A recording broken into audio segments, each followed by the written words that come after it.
The sharp crack of his hand across my face still haunts me. It wasn't just skin meeting skin. It was the sound of 8 years of my life shattering in a single second. Mother's Day. Golden sunlight filtering through the trees in my mother-in-law's sprawling backyard. The smell of barbecue and fresh flowers in the air. Children laughing, glasses clinking. And then silence. Deafening, humiliating silence. My name is Emily Thompson. I am 34 years old, mother to Sophie, who is 6, and Ethan, who is 4. Until that day, I thought I was living the life I had always dreamed of. I was wrong. Let me take you back so you can understand how I got here. How a loving, hopeful young woman slowly disappeared inside her own marriage. I met Daniel Harrington in my junior year of college. He was confident, handsome, and came from a family that seemed to have everything together. His parents, Margaret and Richard, owned a successful regional logistics company that moved goods across the East Coast. They lived in a beautiful estate with manicured lawns and a pool that sparkled like something from a magazine. Daniel swept me off my feet with flowers, fancy dinners, and promises of a future where I would never have to worry about anything. We dated for 2 years. Our wedding was perfect, white roses, a string quartet, and Margaret crying elegantly in the front row. I remember thinking as I walked down the aisle that I was the luckiest girl in the world. I wore my mother's veil as a sign of respect and love. My mom, Laura, smiled through tears that day, but later she told me she had a quiet feeling in her gut. I brushed it off. Love makes you blind. The first few years of marriage were good on the surface. We bought a big house in a nice neighborhood. Daniel worked in the family business and rose quickly. I put my own career in marketing on hold when Sophie was born, then again with Ethan. I told myself it was temporary. I poured everything into being the perfect wife and mother. Home-cooked meals, organized holidays, supporting Daniel through every late night at the office. But cracks were there if I had looked closely. Daniel always sided with his mother. If Margaret criticized my cooking, my parenting, or how I dressed, Daniel would gently, then not so gently, suggest I make more effort. He controlled the money. I handle the finances, you just focus on the kids. I agreed because I loved him. Because I wanted peace, Margaret was the queen of subtle jabs. You're so lucky Daniel provides so well, she'd say with a sweet smile that never reached her eyes. Not every girl gets this kind of life. I smiled back and swallowed my feelings. I wanted to be accepted. I wanted my children to have their grandparents. That Mother's Day, I tried harder than ever. I woke up at 5:30 a.m. The house was quiet. I baked Margaret's favorite lemon blueberry cake with fresh berries I had picked up the day before. I spent extra time on my makeup to hide the tiredness in my eyes. I dressed the children in matching pastel outfits. I even helped Daniel choose an expensive gift for his mom. By 2 p.m., the backyard was full. Over 40 people, aunts, uncles, cousins, business associates. Margaret sat under a white canopy like royalty. I was running around refilling pitchers, chasing after Ethan who kept trying to climb the fountain and making sure everything looked flawless. Around 4 p.m., I gathered my courage. In front of a small group, I said softly, "Margaret, it's Mother's Day for everyone. My mom is free this evening. Would it be all right if she stopped by for dessert? It would mean the world to me." Temperature in the air dropped. Daniel's face turned red. "Emily, not today. This is Mom's Day." Why do you always have to insert your family into everything? I tried to keep my voice steady. I'm not inserting, I just thought since it's a celebration of mothers. That was when it happened. His hand flew so fast I didn't see it coming. The slap landed hard across my left cheek. My head snapped to the side. Pain exploded. I tasted blood. Gasps erupted. A glass shattered on the patio. The children froze. No one moved to help me. Margaret sipped her drink and said calmly, "Daniel, control your wife, please. She's ruining my special day."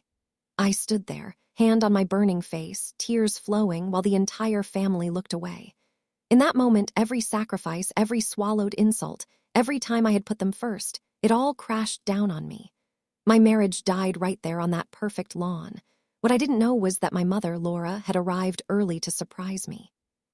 She was walking around the side of the house when the slap echoed. She heard the cruel words. She saw her daughter humiliated in front of dozens of people. And in that instant, the protective lioness inside her woke up. The drive home was torture. Daniel didn't speak. The children were silent and scared in the backseat. Sophie whispered, "Mommy, why did Daddy hit you?" I could barely answer. My lip was swollen. My heart was in pieces. That night I slept in Sophie's room, holding both children close. I cried into their pillows while they slept. I kept asking myself, how did we get here? When did love turn into this? The next morning, no apology came. Daniel said, "You embarrassed me in front of everyone." "You provoked it." His family rallied around him. Text messages poured in calling me dramatic, oversensitive, and ungrateful. Margaret suggested I see a therapist for my anger problems. I felt invisible, worthless. I stopped eating. I smiled for the kids during the day but fell apart at night. I questioned every year of my marriage. All the times Daniel had raised his voice, belittled my opinions, or chosen his mother over me. I had ignored the red flags because I believed marriage meant enduring. Then came the discovery that broke me completely. 2 weeks after the slap, I picked up Daniel's tablet to order groceries. An email was open. Messages between him and Lauren, his marketing manager. Flirty texts going back months. I can't stop thinking about last night. When Emily takes the kids to her mom, again, we should go away for the weekend. Margaret had known. She had texted her son encouraging him, saying Lauren was classier and had better social connections. The affair wasn't even the worst part. It was the knowledge that while I was cooking, cleaning, raising our Bobbies, and trying to keep his family happy, he was sharing intimate moments with someone else, and his mother approved. I confronted him that evening. He didn't even deny it. He said coldly, "Maybe if you were more passionate, more interesting, I wouldn't have needed to look elsewhere." "You've become just a mom, Emily." Those words destroyed something deep inside me. I collapsed on the floor sobbing. When he left the room, I called my mother at 2 a.m. She arrived within 30 minutes, let herself in, and held me for hours while I poured out every pain, every insecurity, every betrayal. From that point, the marriage was a battlefield. Daniel moved into the guest room. He tightened control over money. He told the children Mommy was sick and confused. I started therapy 3 times a week. I joined a women's support group. Slowly, I began documenting everything: screenshots of messages, bank statements showing suspicious withdrawals, recordings of his angry outbursts when the kids weren't around. My mother visited almost daily. She was calm, strategic. She listened to my stories. She asked questions about the business, who the clients were, where the money flowed, what secrets Margaret guarded. I thought she was just helping me emotionally. I had no idea she was building a case. The emotional roller coaster was exhausting. Some days I wanted to run away. Other days I felt a cold, growing strength. I looked at my children and knew I could not let them grow up thinking this behavior was normal. I had to model strength for them. Nights were the hardest. I would lie awake replaying the slap, the affair, the silent family members who did nothing. The humiliation burned. But with every tear, the pain slowly transformed into resolve. I was no longer just surviving. I was preparing. My mother's plan unfolded like a masterclass in quiet power. She had built her own successful consulting firm before retiring. She still had connections: lawyers, accountants, influencers in business and social circles. She used every single one. First, she hired the best forensic accountant in the state. Within 6 weeks, they uncovered years of sloppy accounting in the Harrington family business. Inflated invoices, hidden accounts, tax discrepancies that could trigger major audits. My mother didn't leak anything illegally. She simply made sure the right people happened to discover the information. Major clients began receiving professional, discreet calls and documents highlighting concerns about stability and ethics. Contracts vanished one by one. Investors pulled funding. The business that Daniel and Margaret bragged about started bleeding money rapidly. Margaret, who lived for her status, watched her world collapse. Invitations to charity galas stopped. Country club friends distanced themselves. The whispers grew louder. Tax issues, family scandal. The son slapped his wife at the Mother's Day party.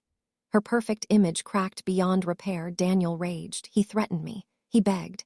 He tried to turn friends against me. But the evidence was mounting. The divorce proceedings were intense. My mother ensured we had top representation.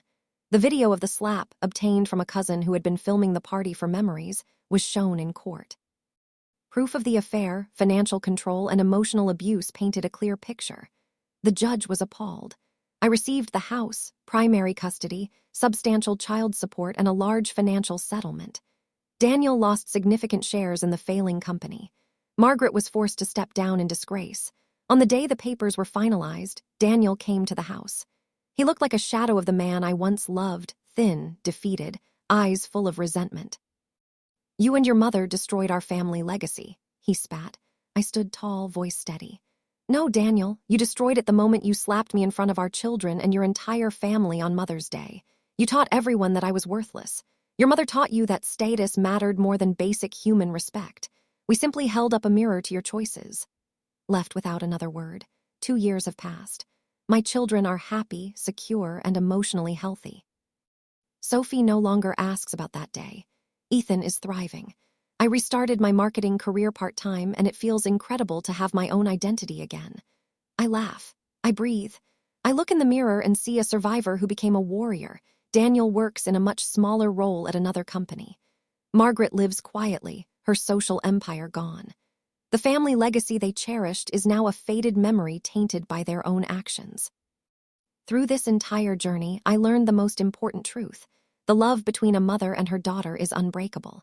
My mother didn't seek revenge for herself. She did it to show me that I deserved better. That my children deserved better.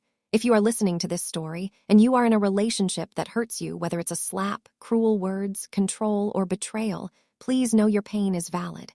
You are worthy of respect. Healing is possible. Strength is already inside you, even if it feels buried right now. To every mother watching, hold your daughters close. Protect them fiercely. Teach them they never have to shrink themselves for a man's comfort. And teach your sons that real strength is kindness and accountability. Never let anyone raise a hand to you. Never stay silent when your dignity is taken. And remember, sometimes the most powerful revenge isn't loud. It's living well, protected by those who truly love you, while those who hurt you face the natural consequences of their choices. Thank you for sitting with me through my story. If it touched your heart, please share it. Someone out there is feeling alone in her pain and needs to know she can rise. Stay strong. Stay worthy. Protect your peace. You deserve a beautiful life.